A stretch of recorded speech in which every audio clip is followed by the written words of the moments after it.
What is up, Six Pack Shortcuts? It's Thomas Delauer, and today I'm in Bermuda. Why I'm in Bermuda? Well, for a little vacation, but also doing some photo shoots, and I figured what a great time to do a video talking about my 3 tips to stay totally ripped even when you're traveling. You see, here's the thing. We're traveling, we're on planes, we're eating cruddy airport food, we're eating food on the go, we're scrambling with what we can get for dinner, and a lot of times we end up not looking too good once we are at our destination. So this video is for 2 people. It's for the kind of people that want to look good when they get to their destination and not put on a lot of water weight, but it's also for the person that doesn't want to blow all their hard work for the past few weeks, few months while they're on vacation. So I'm going to break down the 3 simple tips. Number 1, fast on your travel day. It's so simple, but we always overlook it. You see, what it comes down to is when you're going through pressurization changes in the plane, it ends up making it so that you end up holding more water simply because of the carbohydrates you consume. So I'm a huge fan of simply intermittent fasting.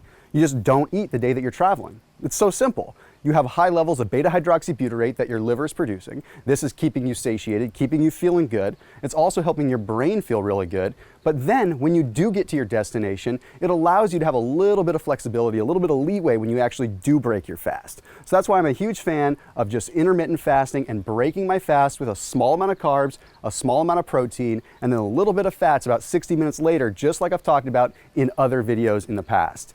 And if you're looking for one specific food to break your fast with, rice cakes. Why? They're simple. They cause a simple insulin spike that allows you to break that fast really, really quick and effectively in a clean fashion. And whether you're in ketosis or not, one rice cake is not going to hurt you. Okay, the next tip is eating macadamia nuts. Why macadamia nuts? This is when you get to your destination, not on your fasting day. The reason I'm a fan of macadamia nuts is simply because they have a nice balance of omega-6 to omega-3 fatty acids. They're usually my go-to fat source. Now, sometimes you can munch on some coconut oil, you can eat some almonds, other things like that. But simply put, macadamia nuts have the right kind of fat balance that's going to help your body utilize omega-3s much better. You see, we have this balance in our bodies. We have to have a balance between omega-6 and omega-3 fatty acids.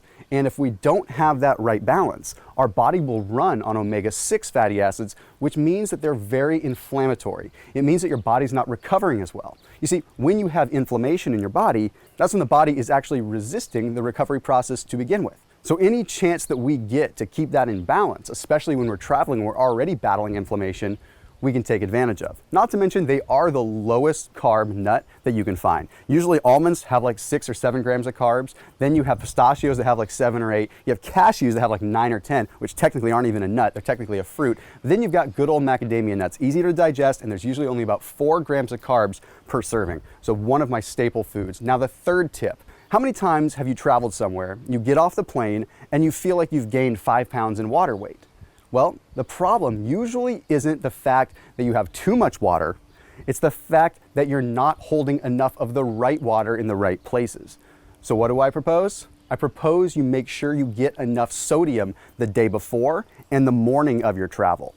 What that's going to do is it's going to create what's called an isotonic state. It's going to allow the water that you do consume, even on your fasting day, to go into your muscle and not underneath the skin. It's going to draw it into the muscle so the muscle actually holds the water, and therefore you look fuller. You're pushing out against the skin, you look tighter. You don't look puffy when the water is just on top of the muscle underneath the skin. So there you have it, 3 simple ways that you can allow yourself to stay ripped when you're on vacation, but also 3 simple ways that you can sort of biohack your way to not hold so much water and to bounce back right back to where you started when you get back from vacation. As always, keep it locked in here on some science-packed 6-pack shortcuts. I'm Thomas Delauer. I'll see you in the next video.